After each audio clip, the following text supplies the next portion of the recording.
الحمد لله وكفى وسلام على عباده الذين اصطفى خصوصا على سيد الرسل وخاتم الأنبياء وعلى آله المجتبى وأصحابه الأتقياء.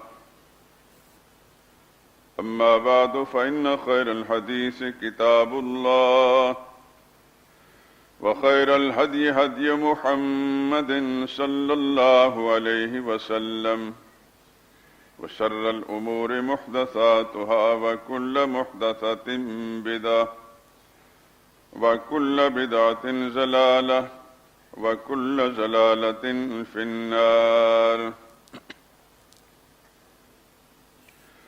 أعوذ بالله من الشيطان الرجيم. بسم الله الرحمن الرحيم. قل يا أيها الناس إني رسول الله إليكم جميعا الذي له ملك السماوات والأرض لا إله إلا هو يحيي ويميت.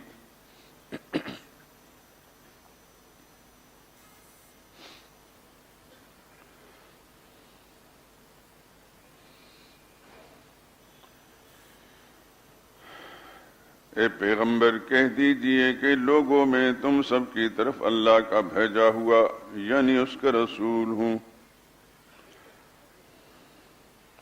وہ اللہ جو آسمان و زمین کا بادشاہ ہے، اس کے سوا کوئی عبادت اور پکار کے لائق نہیں. وہی زندگی بخشتا ہے اور وہی موت دیتا ہے. سبحان ربک رب العزت عما یصفون وسلام علی المرسلین والحمد للہ رب العالمین.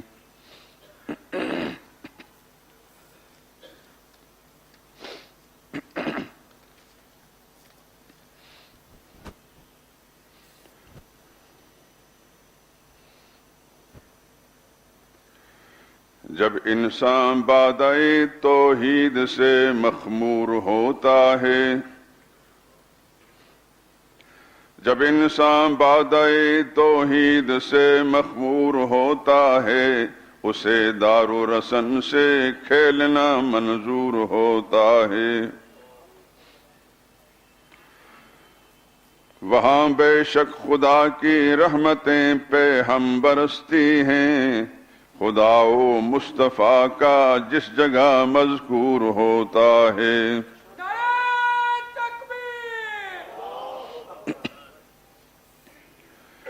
وہ دنیا کے شہنشاہوں کو خاطر میں نہیں لاتا، محمد کی غلامی سے جو دل معمور ہوتا ہے. کہیں اس کو سکون دل کی دولت مل نہیں سکتی جو بدقسمت خدا کے آستاں سے دور ہوتا ہے. نظام کفر باطل کو گوارا کر نہیں سکتا وہ جس کے سامنے اسلام کا دستور ہوتا ہے. نہ جانے اپنی آزادی پہ کیسا ناز ہے اس کو جو بے بس خواہشات نفس سے مجبور ہوتا ہے. جو اوروں کے سہارے زندگی کرنے کا خوگر ہو وہ ملت کے لیے رشتہ ہوا ناسور ہوتا ہے. ظہور اس کی مشیت کے سوا کچھ بھی نہیں ہوتا، ظہور اس کی مشیت کے سوا کچھ بھی نہیں ہوتا. وہی ہوتا ہے جو اللہ کو منظور ہوتا ہے.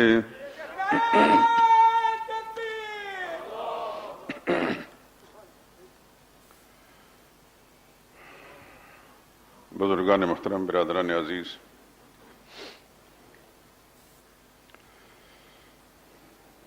سورہ اعراف کی یہ آیت اس سے پہلے بھی 2-3 مرتبہ تلاوت کی گئی، مختلف خطبات جمعہ سے پہلے، اور اسی آیت سے متعلق گفتگو ہوتی رہی۔ آج بھی یہی آیت تلاوت کی گئی ہے۔ غرض و غایت آپ حضرات سب کو معلوم ہے۔ قرآن کریم کے ترجمے سے ہی مضمون کا اندازہ ہر انسان آسانی سے کر لیتا ہے کہ اس آیہ کریمہ کے آغاز میں اور اس سے پچھلی آیت میں سرور کائنات صلی اللہ علیہ وسلم کے مرتبہ اور مقام کا بیان ہے، اور اسی آیت کے دوسرے حصے میں محمد مصطفیٰ صلی اللہ علیہ وسلم کے پیغام کا ذکر ہے، پروگرام کا ذکر ہے۔ مقام سے متعلق تو اس سے پہلے میں 1 سے زائد مرتبہ عرض کر چکا ہوں کہ حضور اکرم صلی اللہ علیہ وسلم کا جو مرتبہ مقام ہے، جو اللہ کریم نے ان کو عطا فرمایا ہے، دنیا کے سارے انسان مل کر بھی ان کو بیان کریں، بیان نہیں کر سکتے، حق ادا نہیں ہو سکتا۔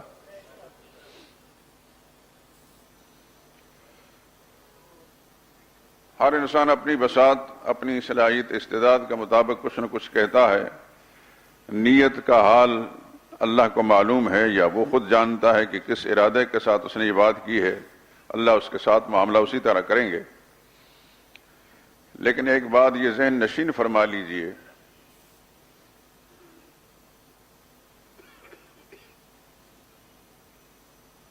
محمد مصطفیٰ صلی اللہ علیہ وسلم کی زندگی کے 2 دور ہیں۔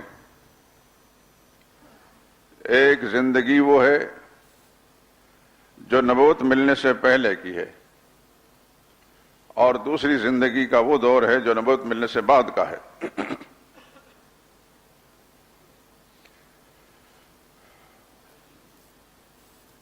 نبوت ملنے سے پہلے آپ کی زندگی کے 40 سال گزرے ہیں، اور نبوت کا زمانہ جو ہے وہ 23 برس پر مشتمل ہے،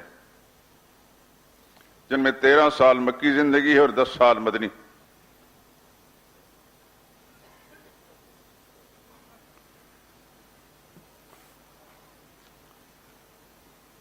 اجمالی طور پر چند چیزیں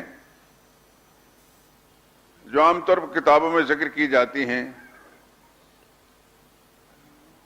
ان کے علاوہ ہمارے سامنے نبی کریم صلی اللہ علیہ وسلم کی مکی زندگی کی تفصیلات نہیں ہیں۔ زندگی کا جو غالب حصہ ہے حضور اکرم صلی اللہ علیہ وسلم کا، اس کی تفصیلات ہمارے سامنے نہیں ہیں، کیونکہ اس وقت تک وہ محمد بن عبداللہ تھے، اور نبوت ملنے کے بعد جب محمد رسول اللہ بن گئے صلی اللہ علیہ وسلم، تو اس کے بعد زندگی کا ہر پل امت نے محفوظ رکھا اور محفوظ ہے۔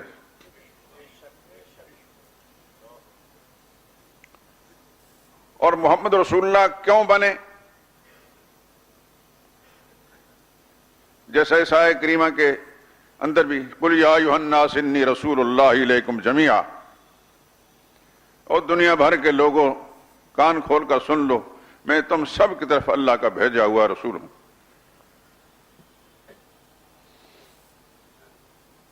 اللہ نے کیوں بھیجا؟ یہی بات سمجھنے کی ہے۔ اگر امت کو یہ بات سمجھ میں آئے کہ محمد مصطفیٰ صلی اللہ علیہ وسلم کیوں بھیجیں گے، کیا کرتے رہے، نبوت والی زندگی کے شب و روز کیسے گزرے، تو میں سمجھتا ہوں کہ امت کو حقیقت کا سراغ مل جائے گا، اور جب حقیقت کا سراغ مل جائے اور امت اس بات پر آ جائے، تو پھر یہ ایک بالکل واضح حقیقت ہے کہ دنیا کی کوئی قوت اس امت کو دبا نہیں سکتی، نہ اس کا مقابلہ کر سکتی ہے۔ جب امت کے لوگوں نے نبی کے بعثت کا مقصد ہی نہیں سمجھا،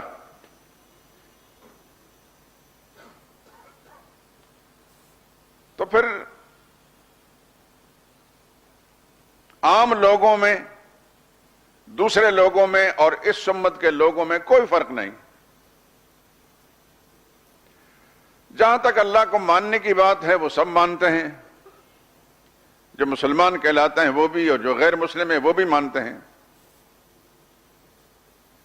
جو مسلمان کہلانے والا ہے اس نے نبی کا کلمہ تو پڑھ لیا، بول تو بول لیے، لیکن کلمے کی حقیقت کو نہیں سمجھا اور نبی کے بعثت کے مقصد کو نہیں سمجھا۔ پھر اگر کوئی دنیا کی قومیں ان کو دباتی ہیں تو یہ بات عین ممکن ہے، اور جیسا کہ اس وقت ہے بھی۔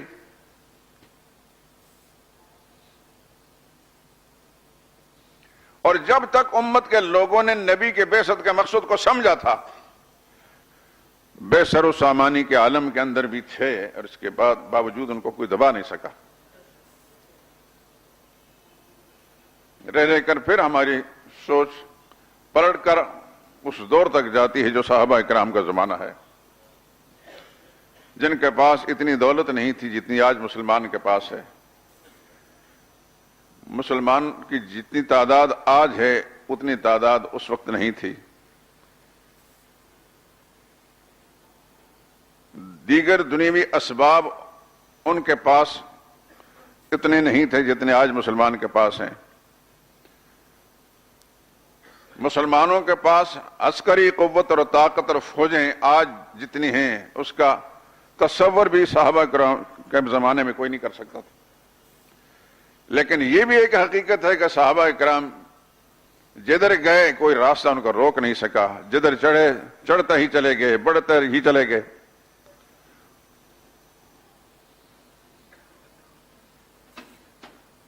اس کا سبب صرف مادی قوت اور معیشت کی خوشحالی نہیں تھی، جیسا کہ آج کے مسلمان نے اور مسلمانوں کے اندر وہ لوگ جو اپنے آپ کو بزعم خیش پڑھا لکھا یا عالمی امور پر نظر رکھنے والا کہتے ہیں، اور پھر وہ جو اپنے ان کی زبان جب حرکت کرتی ہے تو یہی کہتے ہیں کہ مسلمانوں کی ترقی جب ہوگی تو پھر دوسری قوموں کی غلامی سے نکل جائیں گے، خوشحالی جب آ جائے گی تو پھر کوئی دبا نہیں سکے گا۔ یہ بالکل خام خیالی اور حماقت کی بدترین قسم ہے۔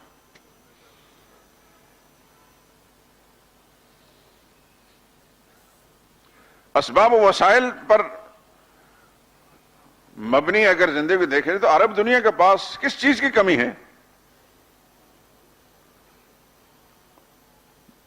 مغربی دنیا ان کی مقروض ہے، ان کی دولتیں ان کے بینکوں کے اندر موجود ہیں، اور ان کی تجارتیں، ان کا کاروبار جو ہے اس کے بنیادی سہارا جو ہے اس دولت پر ہے، لیکن اس کے باوجود یہ غلامانہ زندگی گزار رہے ہیں۔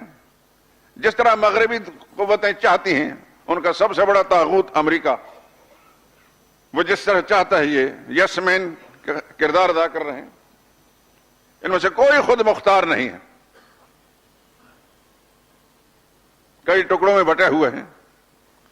یہ بٹ جانا ہی اس بات کی دلیل ہے کہ محمد مصطفیٰ صلی اللہ علیہ وسلم کے مشن سے ہٹے ہوئے ہیں۔ کیا محمد مصطفیٰ صلی اللہ علیہ وسلم جو پروگرام لے کر آئے تھے قرآن کی شکل وَاعْتَصِمُوا بِحَبْلِ اللَّهِ جَمِيعًا وَلَا تَفَرَّقُوا، سارے مل کر اللہ کی رسی کو مضبوط پکڑ لو، اور وہ قرآن ہے۔ خود حضور نے فرمایا وَحَبْلُ اللَّهِ الْمَتِينُ، اللہ کی مضبوط رسی الممدود من السماء الى الارض، جو آسمان زمین تک اتاری گئی ہے، اور اس رسی کو پکڑنے کا مطلب ہے کہ وَلَا تَفَرَّقُوا، پھر تفریق نہیں۔ یہ چھوٹی چھوٹی ریاستوں میں بٹ کر، چھوٹے چھوٹے ٹکڑوں میں جو بٹے ہوئے ہیں،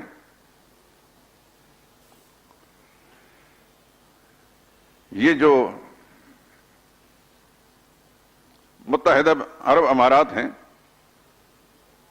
اب حضرات بھی خیر گئے ہوں گے، میں ایک دن میں سب میں گھوم پھر گیا، ایک دن میں سب میں پھرا ہوں۔ آپ اندازہ کریں، کئی مملکتیں ہیں، دبئی کے ساتھ شارجہ، شارجہ کے عجمان ہے، پھر دوسری چیزیں، اسی دن میں پھر ابوظہبی بھی چلا گیا۔ یہ حکومتیں ہیں، کیا حیثیت ہے ان کی، کیا حقیقت ہے، کس بات پر یہ ناز کرتے ہیں، کیا ان کی خوش فہمی ہے؟ یہی سبق محمد مصطفیٰ صلی اللہ علیہ وسلم نے پڑھایا تھا۔ پھر ادھر دیکھیے، یہ پاکستان ہے، ساتھ افغانستان ہے، ادھر بنگلہ دیش ہے، کم از کم یہ تین ملک تو ایسے ہیں جو نظریاتی طور پر ایک نظریے کو ماننے والے ہیں۔ اللہ کو ماننے والے محمد مصطفیٰ صلی اللہ علیہ وسلم کی نبوت رسالت پر یقین ہے، صحابہ اکرام کو مانتے ہیں، نتیجتاً یہ بھی غلام ہے وہ بھی غلام ہے۔ ہزاروں میل دور سے وہ طاغوت جو آرڈر ان کو دیتا ہے تو گرج دکا لیتے ہیں۔ اگر انہوں نے اللہ کی رسی کو مضبوط پکڑا ہوتا، جو اللہ کا قرآن یہاں موجود ہے اور قرآن کریم کے اندر ساری چیزیں بات موجود ہیں، وَلَا تَفَرَّقُوا کے فیصلے پر عمل ہوتا، تفریق پیدا نہیں کرنا، تو پھر مجال تھی کسی کی؟ 800 سال تک مسلمان نے اس ہندوستان پر حکومت کی ہے، اگرچہ وہ آئیڈیل نہیں ہے ہمارے سامنے، لیکن بہرحال اس کے اندر یہ پاکستان بھی تھا، پورا ہندوستان بھی تھا، یہ بنگلہ دیش بھی تھا، بلکہ برما تک۔ اب دیکھیے کیا صورتحال ہے۔ اور ولا تفرقوا کا جو اصول ہے اس کو چھوڑا تو اس وقت پاکستان ہر پل ہر لمحہ خوف ہراس کی کیفیت میں مبتلا ہے کہ پتہ نہیں بلوچستان ساتھ رہے گا کہ نہیں رہے گا۔ ادھر سندھ کے ساتھ یہ کام ہو رہا ہے، ادھر بلوچستان کے ساتھ ہو رہا ہے، کس ہوا تو صبح سرحد پر کے یہ شمالی علاقے کس طرح ہمارے پاس رہیں گے؟ آج آ کر یہ پنجاب ہی پاکستان رہ جائے گا؟ اللہ نہ کرے، اللہ وہ دن دھن نہ دکھائے میں اپنی زندگی کے اندر۔ لیکن جس ڈگر پر ہم چل رہے ہیں، ہمارے جن کو ہم ووٹ دے کر اپنے سروں پر مسلط کرتے ہیں، ان کو تو شعور کس بات کا نہیں۔ یہ سب کچھ مانتے ہیں، قرآن کو نہیں مانتے۔ قرآن کا ماننے کا دعویٰ جھوٹا ہے اور فریب ہے۔ انہوں نے کب کھول کر دیکھا قرآن کریم کو؟ محمد مصطفیٰ صلی اللہ علیہ وسلم نے ایک لڑی میں پرویا تھا۔ مدینہ طیبہ میں جب آپ نے ایک چھوٹی سی ریاست قائم کی تھی، پھر بڑھتے بڑھتے کہاں تک چلے گئے؟ ایک امیر تھا، سب سے پہلے محمد مصطفیٰ صلی اللہ علیہ وسلم امیر تھے، پھر آپ کے جانشین خلیفہ اول سیدنا صدیق اکبر، اسلامی مملکت کا رقبہ بڑھتا چلا گیا، پھر ایک ہی امیر رہا۔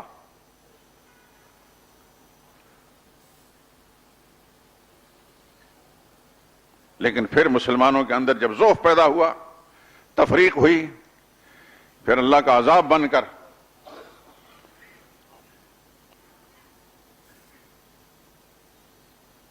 اتا ترک ملعون مسلط ہوا۔ پھر کیا کیا اس نے؟ ماضی قریب تک ترکی کے اندر قرآن کریم کی تلاوت کرنا، تعلیمی اداروں میں پڑھانا ممنوع تھا، عربی زبان ختم کر دی گئی، اسلامی شاعر پر عمل کرنا ممنوع ہو گیا۔ کہاں وہ ترکی جو خلافت کا مرکز تھا؟ 1924 میں جب مسلمانوں کی شقاوت اور ادبار اور بدنصیبی کا وقت آیا تو اس کو ختم کر دیا گیا۔ خلافت کی جگہ پھر جمہوریت کی لعنت نے لے لی۔ جن کا مفادات جمہوریت کے ساتھ وابستہ ہے وہ تو اس کو صحیفہ آسمانی سمجھتے ہیں، لیکن میں صاف کہتا ہوں خلافت کے نظام کے خلاف، شریعت کا مقرر کردہ نظام کے خلاف جمہوریت ہے۔ جمہوریت ایک طرز حکومت ہے کہ جس میں بندوں کو گنا کرتے ہیں، تولا نہیں کرتے۔ اسلام میں کثرت رائے کا اعتبار نہیں، قوت رائے کا اعتبار ہے، یاد رکھیے، ورنہ کثرت رائے ہو تو 10 جمعدار جو ہے 5 ججوں کے مقابلے میں ان کا ووٹ غالب ہوتا ہے، پھر وہ جس کو منتخب کریں گے وہ منتخب ہو جائے گا، کیونکہ ایک ووٹ ان کا بھی ہے، ایک ووٹ جج کا بھی ہے،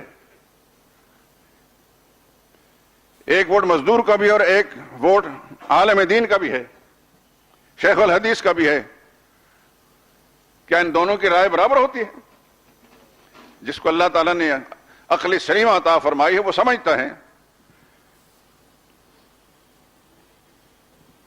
آقا اور غلام دونوں کی رائے ایک جیسی نہیں ہوتی۔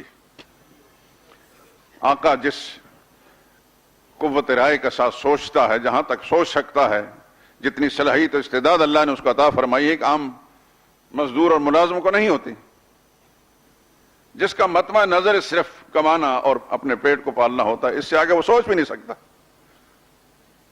لیکن جمہوریت کے اندر کثرت رائے کا اعتبار ہے. جس نے ووٹ زیادہ لے لیے وہ کامیاب ہو گیا، چاہے پرلے درجے کے فاسق و فاجر کرمنل قسم کا انسان ہو. ہماری اسمبلیاں بھری ہوئی ایسے لوگوں سے.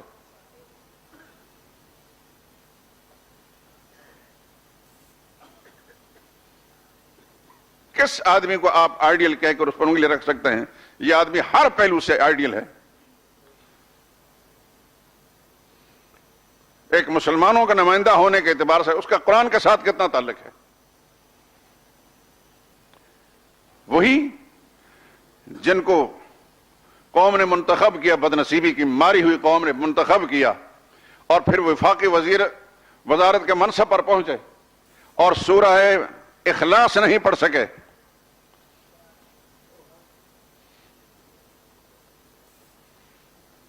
آگے پیچھے موجودہ حکومت کے وزراء کا یہ حال ہے اور پچھلی حکومت کے وزراء کا بھی یہ حال ہے.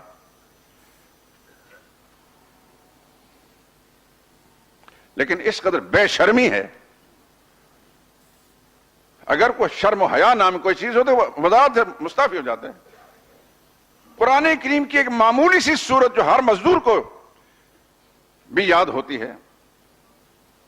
مجھے بچپن سے یاد ہے کہ ہمارے علاقے میں صاف ان پڑھ لوگوں کو نماز جب سکھائی جائے سورہ اخلاص ان کو آتی تھی.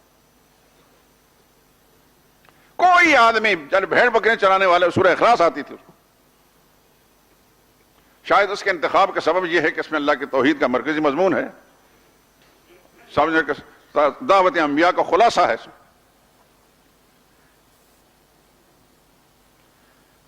لیکن اسلام کے نام پر بنائے ملک کے اندر ایک مسلمان وزیر اور وفاقی حکومت کا وزیر جو ہے سورہ اخلاص نہیں سنا سکتا. لیکن اتنا وہ ڈھیٹ ہے کہ وہ اس کو کوئی شرم نہیں، اس نے وزارت نہیں چھوڑی. اور ہم خیر سے یہ ہماری مہذب قوم، اس نے بھی کبھی انگشت نمائی نہیں کی. تمہیں کیا حق حاصل ہے ہم پر وزارت کے منصب پر بیٹھنے کے لیے؟ تو ہم تو صرف نام کی کلمہ گو ہیں، کلمے کا لفظ بولے ہیں، کلمے کی حقیقت ہمارے اندر نہیں اتری. اور اس کا سبب یہ ہے پھر غلامی در غلامی، محکومیت در محکومیت ہمارا اور ہماری آنے والی نسلوں کا مقدر بن گیا ہے.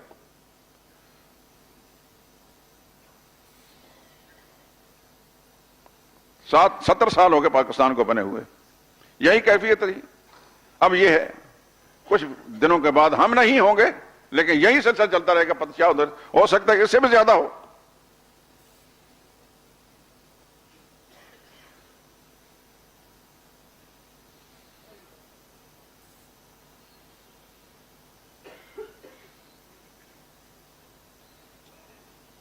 محمد مصطفیٰ صلی اللہ علیہ وسلم کی بعثت کے مقصد کو مسلمان نے نہیں سمجھا. میں نے بتایا کہ 40 سالہ زندگی جس میں بعثت نہیں تھی، جزوی طور پر چند واقعات کے سوا ہمارا لٹریچر اس سے بالکل خاموش ہے. نہ قرآن کریم میں ہے نہ حدیث مبارکہ کے اندر پوری تفصیلات اس 40 برس کی زندگی کے ایک ایک پل کی محفوظ نہیں ہے. اس لیے کہ اس وقت وہ صرف محمد بن عبداللہ تھے. وہ مقام نہیں تھا جس دن رسول اللہ نے نبوت رسالت سے سرفراز اللہ تعالیٰ نے نبوت رسالت سے سرفراز فرمایا اور محمد رسول اللہ بن گئے. پھر آپ کی زندگی کے ایک ایک پل محفوظ رکھا گیا، حتیٰ کہ آپ پر جو وحی نازل ہوتی تھی اس کی کیفیات کو بھی محفوظ رکھا گیا. بخاری شریف کے سب سے پہلی جو حدیث ہے کتاب الایمان میں، باب کیف کان بدء الوحی الی رسول اللہ صلی اللہ علیہ وسلم، ام المومنین عائشہ صدیقہ رضی اللہ پوری تفصیل بیان فرماتے ہیں رسول اللہ صلی اللہ علیہ وسلم وحی کا آغاز کیسے ہوتا تھا.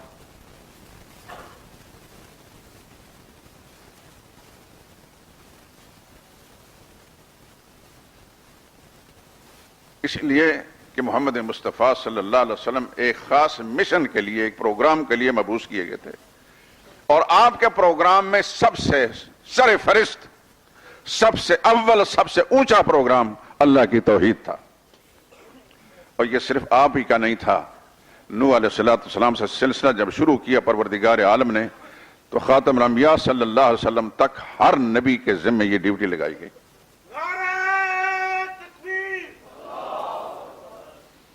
مجھے بڑا دکھ ہے اس بات پر، شاید اسی کو لے کر میں مر جاؤں گا، کہ مذہبی پیشوا عرف عام میں خطبہ حضرات، ہمارے بڑے بڑے زعماء ملت اس بات کو ایک معمولی سی چیز سمجھ کر نظر انداز کر دیتے۔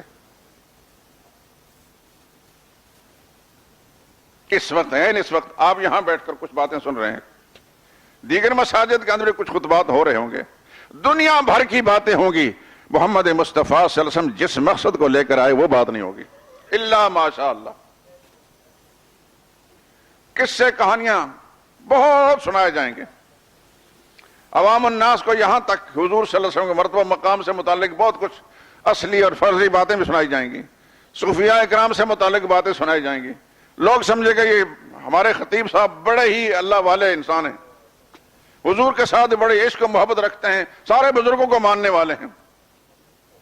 ان کو یہ سمجھ نہیں کہ محمد مصطفیٰ صلی اللہ علیہ وسلم کی مدح اور منقبت یہ تو آپ کے مقام رسالت کا سبب سے ہے، لیکن رسول اللہ صلی اللہ علیہ وسلم کا مشن اور پروگرام کیا ہے یہ نہیں سوچتے کہ حضور کا مکہ معظمہ سے کیوں نکالا گیا۔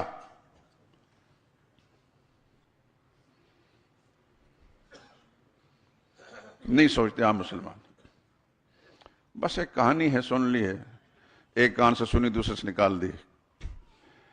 3 دن تک محمد مصطفیٰ غار ثور کے اندر رہے، آپ کے جانثار سیدنا صدیق اکبر بھی وہیں تھے۔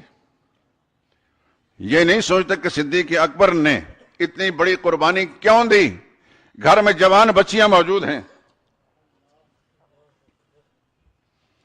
ان کا تحفظ کا کوئی سامان نہیں کیا۔ عائشہ صدیقہ بھی ہیں اور اسماء بنت ابی بکر بھی ہیں، ایک تیسری بیٹی کا نام بھی آتا ہے، کلثوم نام ہے، ام کلثوم۔ لیکن ابوبکر صدیق صرف محمد مصطفیٰ صلی اللہ علیہ وسلم کے ساتھ ساتھ چلتے ہیں،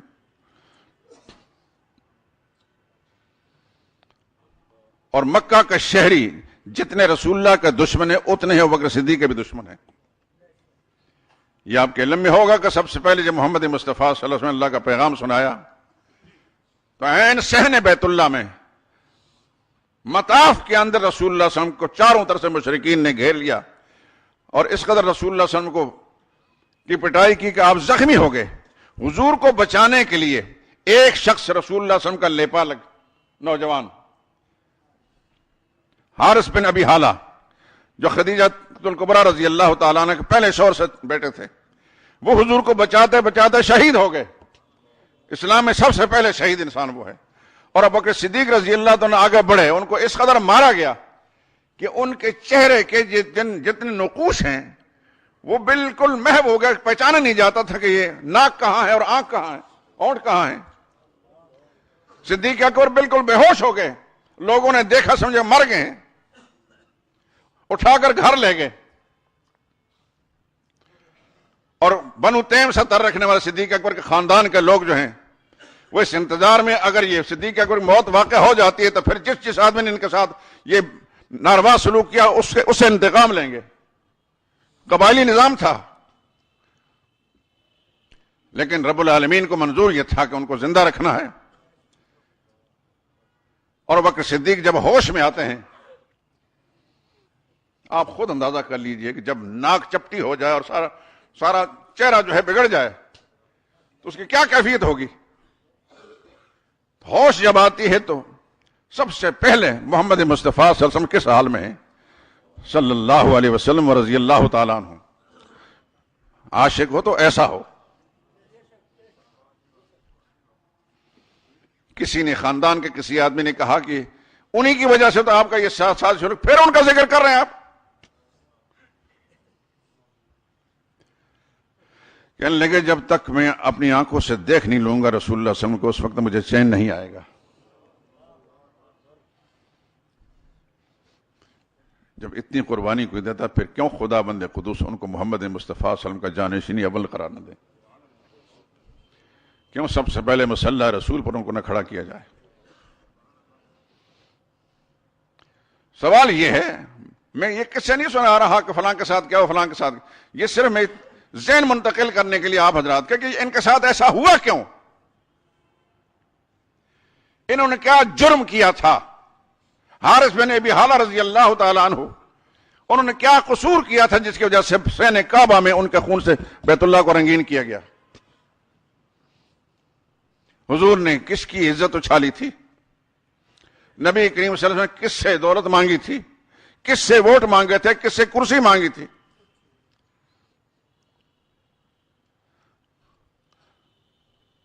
کسی کو گالی نہیں دی، کسی کی عزت آبرو پر ہاتھ نہیں ڈالا، کسی سے مال نہیں مانگا، کسی سے اقتدار نہیں مانگا، ایک جملہ کہا، قولوا لا الہ الا اللہ۔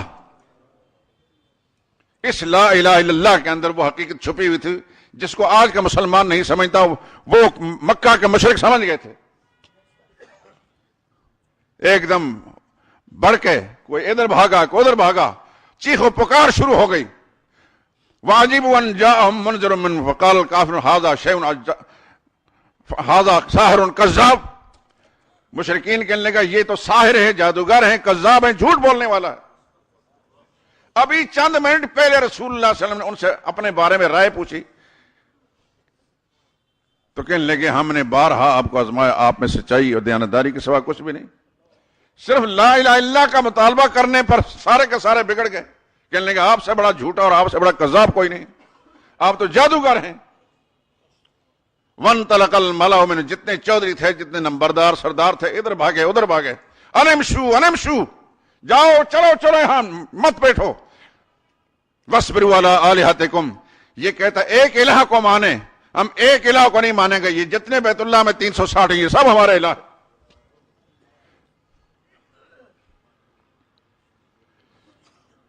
ہمارے باپ دادا سے یہ سلسلہ چلا آ رہا ہے،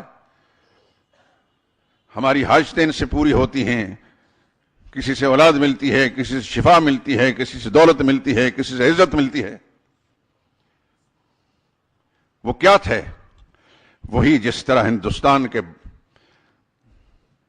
برہما بت میں یا دوسرے بت خانوں کے اندر آپ نے دیکھے ہوں گے، میں نے بھی دیکھے ہیں، بڑے بڑے مورتیاں انہوں نے دیویاں اور دیوتاؤں کی مورتیاں بنا کر رکھی ہیں، انسانوں کی، جو مقدس انسان سمجھے جاتے تھے ہندوؤں کے نزدیک، ان کی مورتیاں بنا کر ان کی یادوں کو تازہ رکھنے کے لیے ان کے سامنے اپنی حاجتیں رکھتے ہیں۔ اور آپ تو خیر اب تو بچہ پاکستان کا پاکستانی ہندوستانی ڈرامے دیکھتا ہے اور فلمیں دیکھتا ہے، تو ہندو اتنا ہوشیار ہے کہ اپنے ڈراموں اور فلموں کا ذریعے سے بھی اپنے ہندو مذہب کا پرچار کرتا ہے کہ نہیں کرتا؟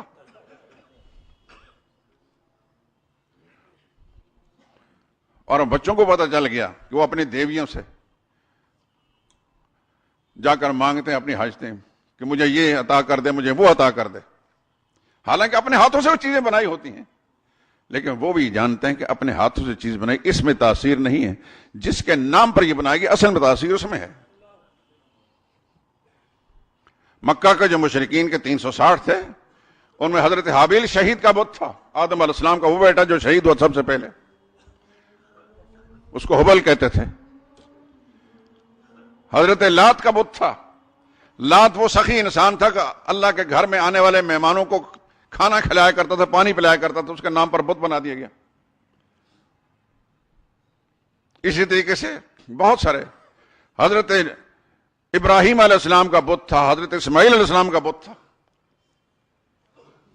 آپ کو جانتے ہیں کہ اسماعیل علیہ السلام اللہ کے مقدس پیغمبر ہیں، ابراہیم علیہ السلام اللہ کے عظیم نبی ہیں، ان کا ساتھ عقیدت تھی، محبت تھی، لیکن خود ان کی شکلیں سامنے نظر آتی نہیں تھی، اس واسطے ان کی یادوں کو تازہ رکھنے کے لیے ان کے بت بنا دیے گئے اور سمجھتے کہ ان سے ہماری حاجتیں پوری ہوتی ہیں۔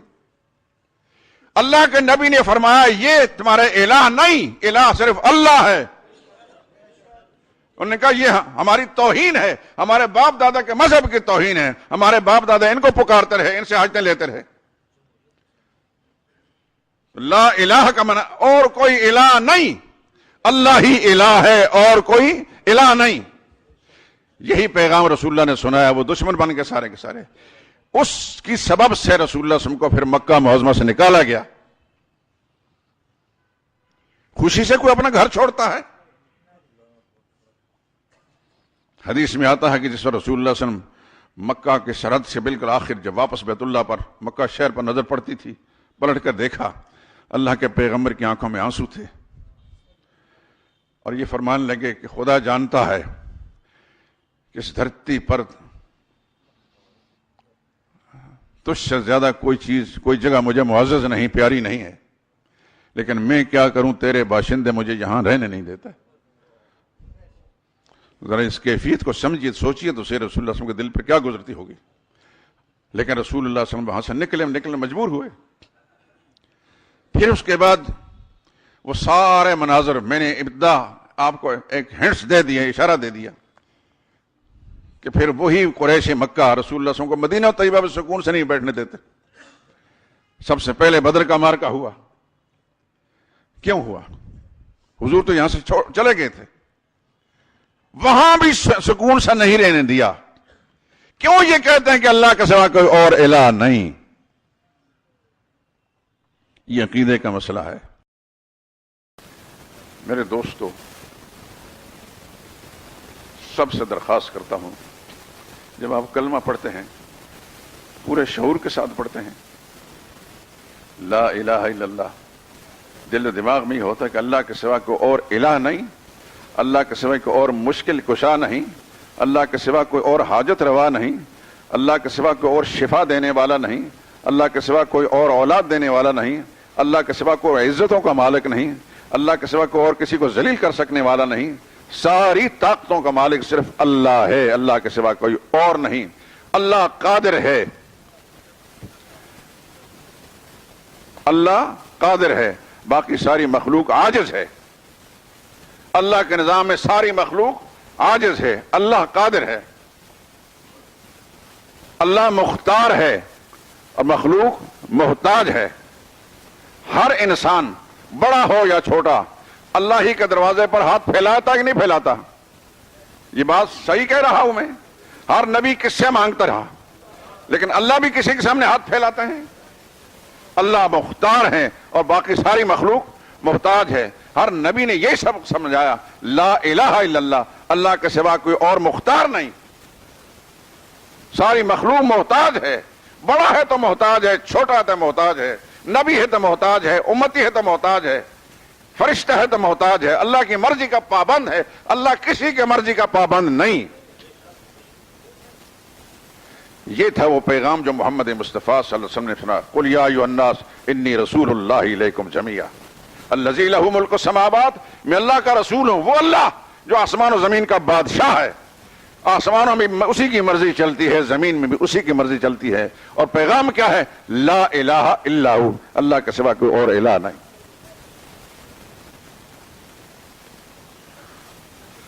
میں دعا بھی کرتا ہوں، میری اس دعا پر آپ دل کی گہرائیوں سے آمین کریں کہ اللہ آپ کو کلمے کی حقیقت سمجھ میں آئے.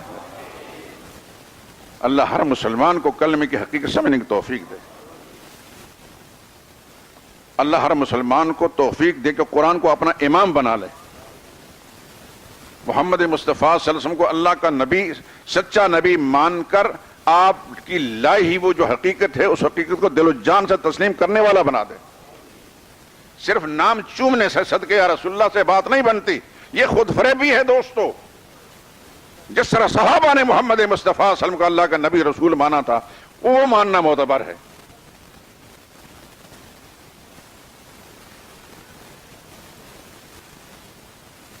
جب مسلمان کو کلمے کی حقیقت سمجھ میں آ جائے گی، دیکھیے آپ کسی بھی غیر مسلم کو جب دار اسلام میں لاتے ہیں تو کیا کرتے ہیں؟ نمازیں پڑھاتے ہیں پہلے، کہ پہلے تو نماز پڑھ، تو مسلمان بن جائے گا، پہلے تو زکوٰۃ ادا کر. سب سے پہلے یہی کلمے کے بول اسے کہلاتے ہیں کہ زبان سے کہ لا الہ الا اللہ محمد رسول اللہ. اب چونکہ عربی زبان ہے، اس کے پھر سامنے اس کی حقیقت کھولتے ہیں آپ، تو وہ نہیں سمجھتا کہ لا الہ الا اللہ کیا معنی ہے. پھر آپ اس کو کہتے ہیں، کہہ دے کہ اللہ کے سوا کوئی اور الہ نہیں. وہ پوچھے کہ الہ کسے کہتے ہیں،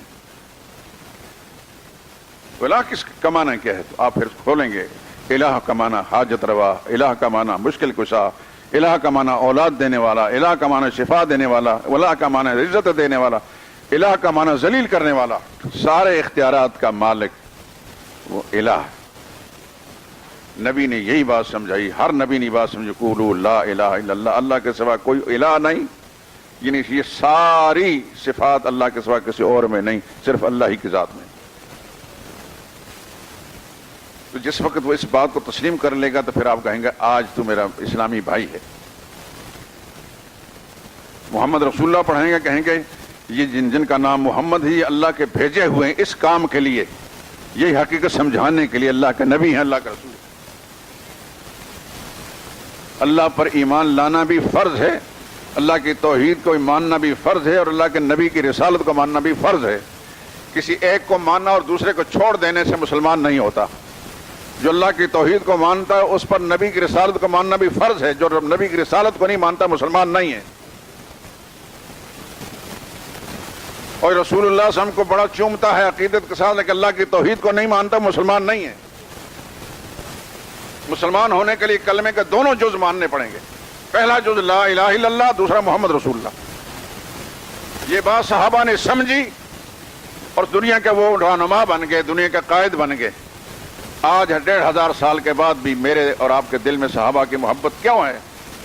اس لیے ہے کہ انہوں نے لا الہ الا اللہ کو بھی مانا تھا صدق دل سے، اور محمد رسول اللہ کو بھی سچائی سے مانا تھا، اور عملی پریکٹیکل زندگی میں مان کر کے انہوں نے دکھایا۔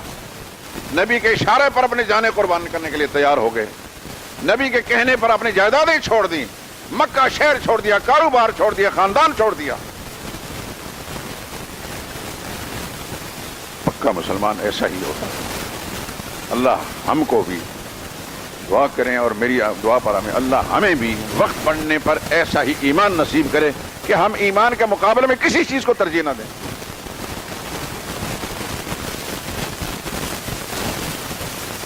میٹھی میٹھی باتیں کرنا آسان ہے میرے دوست، ہم خوگر ہو چکے ہیں میٹھی باتیں سننے کی، موضوع ہی چنگا ہوتا تو بڑی میٹھی میٹھی بات، سارے لوگ خوش، سب کو خوش رکھیں۔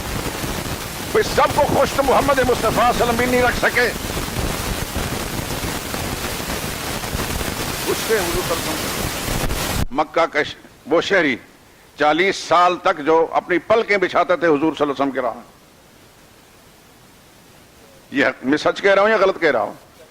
آپ سے زیادہ سچا، دیانتدار، امانت دار، راست باز کسی کو نہیں سمجھتے تھے۔ کہا کرتے تھے ہم اپنے بچے کے سر پر ہاتھ رکھ کر حتمی طور پر، قطعی طور پر یہ نہیں کہہ سکتے کہ یہ ہمارا ہی بچہ ہے، شاید کہیں ہماری بیوی نے خیانت کی ہو، لیکن آپ کے بارے میں ہاں حتمی طور پر کہہ سکتے ہیں کہ آپ اللہ کے سچے رسول ہیں، آپ کے سچائی میں کوئی شک نہیں۔ اس حد تک تسلیم کرانے کے بعد پھر جب رسول اللہ نے لا الہ الا اللہ کا کلمہ کہا، سارے دشمن بن گئے، اور ان دشمنوں میں اپنا خون حقیقی چچا ابو لہب سب سے پہلے رسول اللہ صلی اللہ علیہ وسلم پر پتھر پھینکنے والا۔ حدیث کتاب میں آتا ہے کہ وہ ظالم اتنے رسول اللہ صلی اللہ علیہ وسلم پر سنگ باری کرتا تھا کہ حضور صلی اللہ علیہ وسلم کا پاؤں مبارک بھی زخمی ہو جاتا، لہولوان ہو جاتا تھا۔ جہاں حضور صلی اللہ علیہ وسلم اللہ کا پیغام سنانے جاتا پیچھے پیچھے سنگ باری کرتا تھا۔ اللہ تعالیٰ کو اس کا یہ عمل اس قدر ناپسند آیا کہ اللہ تعالیٰ جن ہاتھوں سے رسول اللہ پر پتھر پھینکتا تھا، اللہ نے ایک سورت نازل فرمائی، تبت یدا ابی لہب، ابو لہب کے دونوں ہاتھ ٹوٹ گئے، وہ تب خود بھی ہلاک ہو گیا۔ تو وہ ہاشمی ابو لہب رسول اللہ کا چچا جب فوت ہوا، آپ کو اس کی ہسٹری معلوم ہوگی، نہیں تو معلوم کر لیں، اجمالاً میں بتا دیتا ہوں کہ اس کے جسم میں پھوڑے پڑے، اتنا متعفن اور بدبودار ہوا کہ کوئی قریب جانے کے لیے تیار نہیں تھا۔ ناچار پھر حبشی غلاموں کو بلا کر کچھ لکڑیوں پر اس کی لاش کو اٹھا کر کسی گڑھے میں پھینک کر اوپر مٹی ڈال دی گئی۔ جب اللہ کی بغاوت کوئی کرتا ہے تو پھر اللہ اس کو نہیں کہتے یہ میرے نبی کا رشتہ دار ہے۔ اللہ کے نزدیک سب سے زیادہ قیمت جو اللہ کی توحید کی ہے کہ نہیں؟ بخاری شریف میں موجود ہے کہ قیامت کے دن حضرت ابراہیم خلیل اللہ اپنے باپ کے بارے میں سفارش کرنے کی کوشش کریں گے. اللہ جواب میں انی حرمت الجنت علی الکافرین، میرے خلیل آپ کا جو مقام ہے میرے نزدیک ہے، لیکن یہ بھی سن لیں کہ کافروں پر میں نے جنت حرام ٹھہرا دی. عرض کریں یا اللہ ساری دنیا کے سامنے میرے باپ کو جہنم میں ڈالا جائے گا، مجھے رسوائی شرمندگی اٹھانی پڑے گی. اللہ فرمائیں گے تسلی رکھیں ہم آپ کو شرمندہ نہیں کریں گے. پھر حدیث کے الفاظ ہے فیضا ہوا بذیخ متلطخ، اچانک ابراہیم علیہ السلام کے قدموں کے اندر ایک بجھو کیچڑ سے گندگی سے لتڑا ہوا پڑا ہوگا. فیؤخذ بقوائمہ، پھر خدا کا فرشتے ہاتھ پاؤں سے پکڑ کر فیلقی فی النار، جہنم کی آگ میں پھینک دیں گے. لیکن نبی کا باپ ہونے کے باوجود اللہ اس کو معاف نہیں کریں گے، اس لیے کہ مشرک کے لیے خدا کے ہاں قانون کے اندر معافی کوئی شکل بھی نہیں. ایک بات یاد رکھیں میرے دوستو، اور میرے لیے دعا بھی کریں. آپ مخلص لوگ ہیں، مخلص میں ہی میں نے کہتا ہوں کہ آپ دیگر مسائل چھوڑ کے یہاں آتے ہیں، اس کا مطلب ہے کہ آپ کو میری بات سے کچھ لگاؤ ہے. اللہ مجھے سچائی پر قائم رکھے. میں نے پہلے دن سے اللہ سے عہد کیا ہے کہ میں کوئی کمزور بات بودی بات نہیں کروں گا، یا قرآن میں ہوگی یا حدیث صحیحہ میں. الحمدللہ العظیم اب تک اللہ نے میری مدد فرمائی ہے، میں اسی پر قائم ہوں، اور جب تک میری زبان حرکت کرتی ہے دل دھڑکتا ہے. خدا مجھے سچائی پر قائم رکھے. میں آپ کو سچ سناتا ہوں. میرا مزاج یہ ہے کہ میں دین کی بات کہتے وقت نہیں سوچتا کہ سامنے بیٹھا مجھ سے راضی ہوگا یا ناراض ہوگا. یہ اللہ تعالیٰ کی مہربانی ہے. لیکن میں سمجھتا ہوں کہ آپ حضرات پر بھی خدا کی یہ رحمت ہے کہ اللہ تعالیٰ اپنا قرآن اور محمد مصطفیٰ سے صحیح فرمان سننے کے لیے اللہ تعالیٰ یہاں آنے کی توفیق عطا فرماتے ہیں. اللہ تعالیٰ آپ کے ظاہر اور باطن کی اصلاح فرما دے. عقائد کو محمد مصطفیٰ کی لائی ہوئی تعلیمات کے مطابق درست رکھنے اور اس پر قائم رہنے کے اللہ تعالیٰ توفیق نصیب فرمائے، اور آپ کی نسلوں کے اندر بھی ہدایت جاری ساری رکھے. لیکن ایک گزارش میری یہ ہے، یہاں سے جو سنتے ہیں آپ، اللہ نے آپ کو بہت صلاحیتیں عطا فرمائی ہیں. مجھ سے زیادہ پڑھے لکھے ہیں آپ دنیاوی لحاظ سے، خاص طور پر اپنی خداداد صلاحیتوں کو استعمال کر کے اپنے گھروں کا حال ٹٹولیں. وہاں کمزوری ہے تو یہ بات وہاں سب سے پہلے پہنچائیں. اپنے خاندان میں، بہن بھائیوں کے اندر، رشتہ داروں میں، محلے داروں میں، تعلق داروں کے اندر جہاں کمزوری دیکھتے ہیں، صرف اللہ کی رضا سامنے رکھ کر یہ نہ پرواہ کریں کہ یہ میرا بھائی ناراض ہو جائے گا، بہن ناراض ہو جائے گی، ماں باپ ناراض ہو جائیں گے، خاندان کے لوگ ناراض ہوں گے، دوست یار مجھ سے چھوٹ جائیں گے. چھوٹتے ہیں تو چھوٹے، میرا رب نہ چھوٹے. صحابہ میں یہی تو ایک کوالٹی تھی، یہی ایک کوالٹی تھی. آخر صدیق اکبر نے اپنے بوڑھے باپ، 120 سال کی عمر کے بوڑھے باپ کے منہ پر تھپڑ مار کر زمین پر کیوں گرا دیا تھا؟ کوئی باپ کو مارتا ہے یا معاذ اللہ سو معاذ اللہ وہ گستاخ تھے؟ نہیں، ایسا تصور کرنا بھی جرم ہے. لیکن حضور کی شان میں جو کوئی ایسا نازیبا جملہ ان کی زبان سے نکلا تو صدیق اکبر غیرت گوارا نہیں کر سکی. اللہ اس کے رسول کی محبت ساری محبتوں پر غالب. ایمان کامل کا تقاضا یہ ہے کہ اللہ اور اس کے رسول کی محبت ساری محبتوں پر غالب. بیوی کی محبت، اولاد کی محبت، ماں باپ کی محبت، دوست یاروں کی محبت، کاروبار کی محبت، ساری محبتوں پر جب اللہ اور رسول کی محبت غالب ہوگی تو پھر ایمان کامل ہوگا.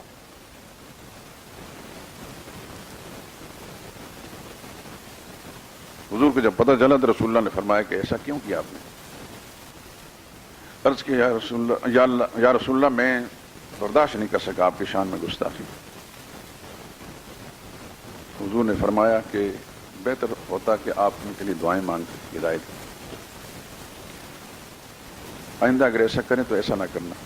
بہت بوڑھے ہیں، لوگ نہیں سمجھتے اس بات کو. لوگ یہی سمجھیں گے کہ محمد اپنے ساتھیوں کو ماں باپ کی توہین و گستاخی سکھاتے ہیں. صلی اللہ علیہ وسلم پیغمبر کی فراست پر قربان جائیے، نبی کی دور اندیشی پر قربان جائیے. تو صدیق اکبر فرمائے ان کے لیے ہدایت کی دعا کریں، اور وہ دعائیں اللہ نے قبول فرمائے. بالآخر اللہ تعالیٰ نے ان کو ہدایت دی.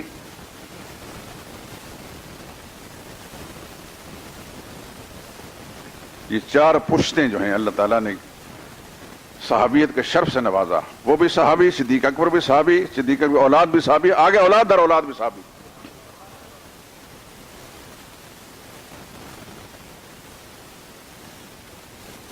میرے دوستو، یہ مسئلہ ہمیشہ تلخ رہا ہے، آج کی بات نہیں۔ جس نے بھی اس کو سچائی کے ساتھ بیان کیا، سننے والوں کو اوپرا ہی لگا ہے۔ میں اس پہلو سے اللہ تعالیٰ کا شکر ادا کرتا ہوں کہ ایک عرصہ محنت کرنے کے بعد مسجد شہداء کی فضا میں اس مسئلے کو لوگ سن لیتے ہیں، ورنہ شروع میں جب میں آج سے 44 سال پہلے جب مسئلہ میں نے بیان کرنا شروع کیا تو ہر انسان مجھے عجیب سے نظروں سے دیکھ رہا ہوتا۔ یہاں تو خیر اللہ کا شکر ہے کسی نے کچھ نہ کہا، لیکن دائیں بائیں محلوں میں جہاں میری مخالفت شروع ہو گئی، خواتین اپنے بچوں کو مسجد شہداء میں بھیجو۔ ایک دفعہ میں بیڑ روڈ پر سودا لینے گیا تو ایک خاتون بوڑھی سی، میں نام نہیں لیتا، جس خاندان کی بھی تھی، وہ چل کر آ رہی اسی جگہ جہاں سے میں گوشت لے رہا تھا، تو آ کر برا بھلا کہہ رہی مجھے ہی۔ وہ دکاندار جو تھا اس نے کہا کہ باجی تسی کنوں کہہ رہے ہو؟ کہنا وہ گول مسجد والا جو مولوی ہے نا، وہ کھانا خراب ہوا سارے منڈے خراب کر دیتے ہو۔ مجھے وہ دکاندار اشارہ کرنے آپ کچھ نہیں، میں نے کہا میں پاگلوں میں کہوں، مجھے میرے منہ پر گالی دے میں تب بھی برا نہیں مناؤں گا۔ کیا انبیاء اکرام علیہ الصلوۃ والسلام کو جو گالیاں پڑی ہیں، مار پڑی ہے، اسی مسئلے پر پڑی ہے۔ میرا ان کے ساتھ اور کوئی جھگڑا تو ہے نہیں، لیکن پھر اللہ کا شکر ہے، میں اللہ کا شکر ادا کرتا ہوں کہ وہی گھر جن کی خواتین مجھے برا بھلا کہتی تھیں اور اپنے بچوں کو روکتی تھیں، پھر میری کیسٹیں منگوا کر محلے کی عورتوں کی اکٹھی کر کے وہاں سنانے لگی۔ لیکن یہ اللہ کا شکر ہے، میرا کمال نہیں، میں نے ہمیشہ اخلاص کے ساتھ بات کی ہے، میرے اندر اور کوئی خوبی نہیں۔ دین کا مسئلہ میں نے اس میں ڈنڈی نہیں ماری، میں نے کسی کی رضا یا ناراضگی کی پرواہ نہیں کی۔ میرا پیدا کرنے والا میرا رب ہے، زندگی کا مالک میرا پروردگار عالم ہے، اور میرے رزق کا مالک بھی وہی ہے، اور موت ہی اسی کے اختیار کے اندر ہے۔ عزت، ذلت، موت، حیات، نفع و نقصان صرف اسی کے ہاتھ میں سمجھتا ہوں، کسی اور کے ہاتھ میں نہیں سمجھتا۔ بڑی مخالفتیں بھی ہوئیں، سب کچھ ہوا، لیکن میرے رب نے اب تک یہ مجھے ٹھہرایا ہوا ہے، اور جب تک اس کی مرضی ہوگا رہوں گا، جب مرضی نہیں ہوگی تو ساری دنیا روکتی رہے، نہیں روکوں گا۔ اسی توحید کی محبت میں دوست آخری جملہ کہہ کے بات ختم کرتا ہوں۔ میں نے برطانیہ چھوڑا، مجھے لوگوں نے بہت روکا، آکسفورڈ میں خاص طور پر۔ میں نے کہا نہیں، بھوکا وہاں بھی نہیں سوتا، لیکن اللہ کی توحید کی بات جس عموم کے ساتھ میں وہاں بیان کر سکتا ہوں، ہر جگہ جا کر سکتا ہوں، یہاں نہیں ہوگی، اس واسطے اس کو نہیں چھوڑ سکتا۔ حیران ہوئے، کہنے لگا یہاں لوگ ترلے کرتے رہنے کے لیے اور ہم آپ کو روکتے ہیں۔ میں نے کہا آپ کی محبت کا شکریہ، لیکن میں روک نہیں سکتا۔ تو میں اللہ کا شکر ادا کرتا ہوں کہ کم از کم اللہ کی توحید کی بات سننے والا کوئی تو ہے۔ لیکن آپ حضرات اس بات کے لیے ساتھ ہی دعا مانگے، یا اللہ ہمیں توحید کی بات سمجھا دے۔ یہ دعا کریں کہ اس مولوی کی بات اگر صحیح نہیں ہے، یا اللہ وہ بات ہمارے ذہن سے نکال دیجئے، لیکن اصل توحید جو محمد مصطفیٰ صلی اللہ علیہ وسلم نے پیش کی، یا اللہ وہ ہمیں سمجھا دے۔ میں تو ایک عاجز سا انسان ہوں، ہو سکتا ہے مجھ سے خطا ہو جائے، میری بات غلط زبان سے نکل جائے، نیت میں فطور نہیں، زبان ہو سکتا ہے زبان کے اندر کوئی ایسا اظہار ہو جائے جو غیر مناسب ہو۔ اس لیے آپ حضرات یہ دعا کریے، یا اللہ وہ توحید جو محمد مصطفیٰ صلی اللہ علیہ وسلم لے کر آئے تھے وہ ہمیں سمجھا دے، اس پر قائم دائم رکھیں۔ واخر دعوانا الحمدللہ رب العالمین۔